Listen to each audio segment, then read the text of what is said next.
What up, friends? I hope you enjoyed the studio tour. It's like 2 in the morning. Simpy's fast asleep. I'm trying to catch up on work because of load shedding. I have so many questions. The first one that I'm willing to share with you is, does Siri listen to us when we talk in the middle of the night, or us snoring?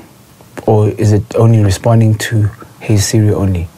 That's interesting. Secondly, if there was a version of Siri, not just the voice, if there was an actual version of Siri in South Africa, what would it be called? In my head, it's called Sisi. So today I'm hanging out with Simpy's teddy bears. There's one here and the one that you guys know. I don't have a name for him. I think I'm going to call him Bob. I'm going to call this one Sisi.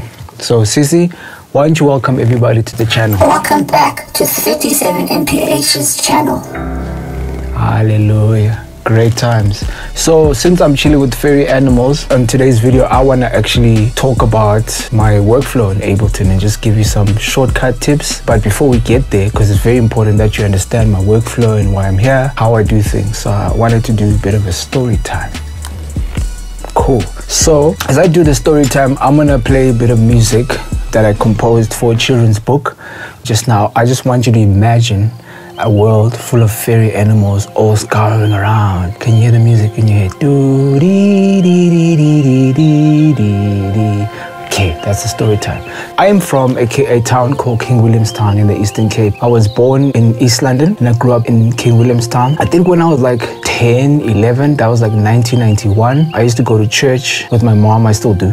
The one day, I was watching the musicians playing music and I was like, I really want to do that. So I asked my parents to buy me a little keyboard. It was a Casio, a red Casio. So I learned how to play music. And the first time that I actually made a beat, or have had an understanding of what a beat is or whatnot, because I listened to a lot of music, was when I went to Rhodes University with my mom.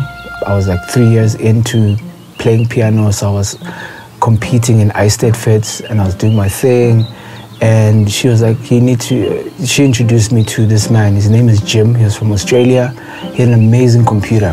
And the computer was connected to a keyboard. There was a mixer and he played me a metronome. He's like, can you play to a metronome?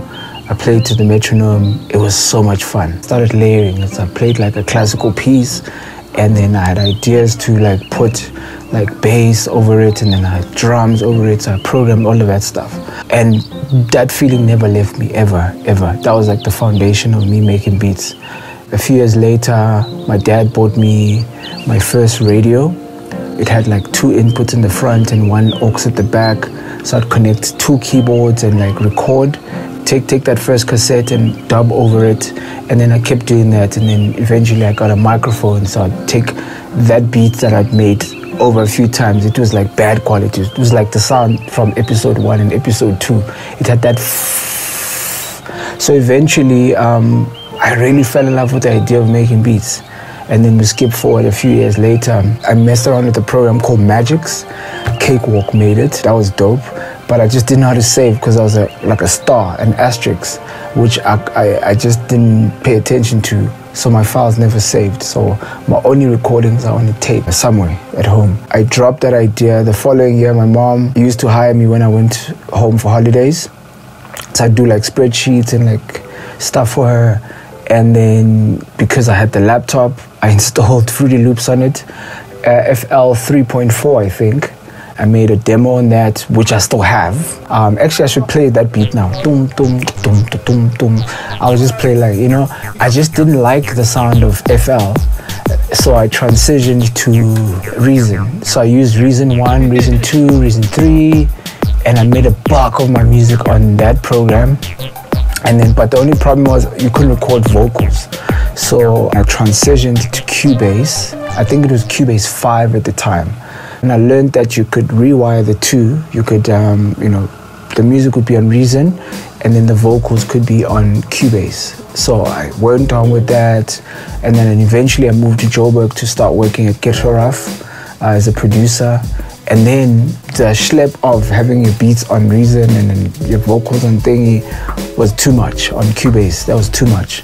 So I bought my first copy of, like legit copy of Cubase SX1, and then SX1, 2, 3, Literally, I was with Steinberg for quite some time, all the way up to Cubase 8. At some point, I was one of the artists. I think I was paying 20% of the price. Then one day, I discovered Ableton. I mean, I've always had Ableton, like everybody else. You know, when you buy a piece of software, they give you, but I just didn't understand the look and feel.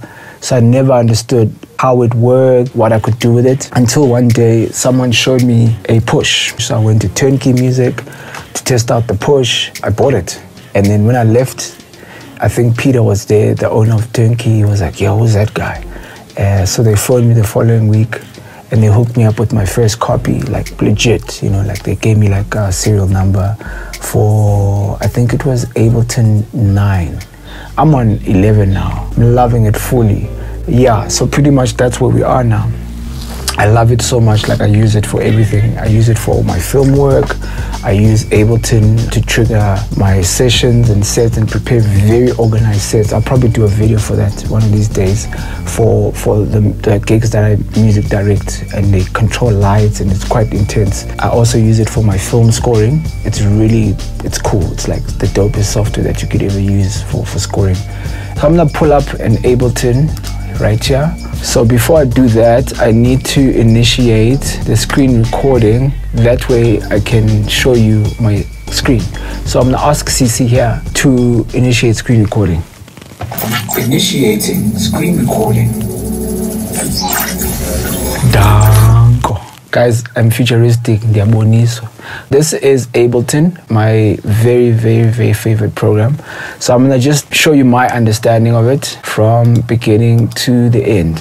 When you switch on the left, on the top left, you've got a tap button, you've got the tempo, you've got nudge back, nudge forward, you got the measure for whatever, you can change it, and this is the metronome when it's activated, and this is the pre-roll of anything that you do. You can change it to 2 bars, whatever. Then you've got the transport, play, stop, record, overdub, and then there's this capture. Capture is incredible. Capture is the solution for a lot of problems that we face as producers.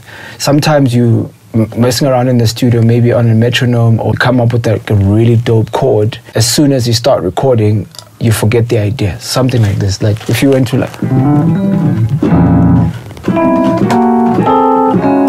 okay, that's not orderly.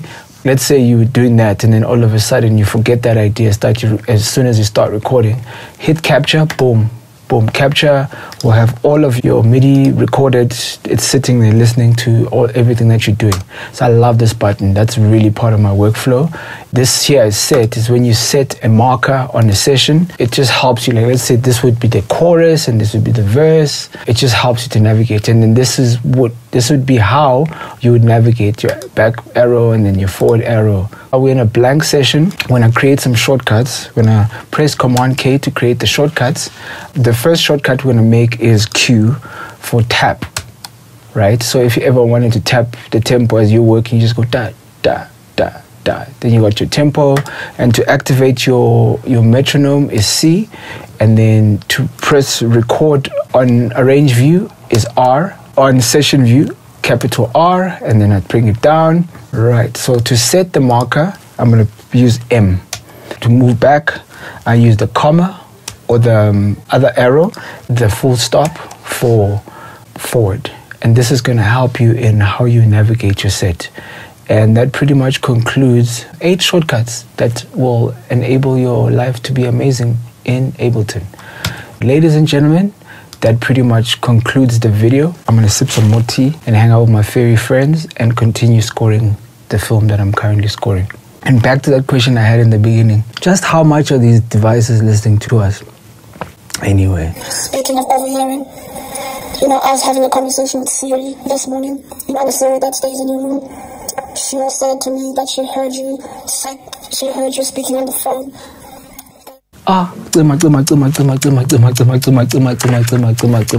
Good night, guys.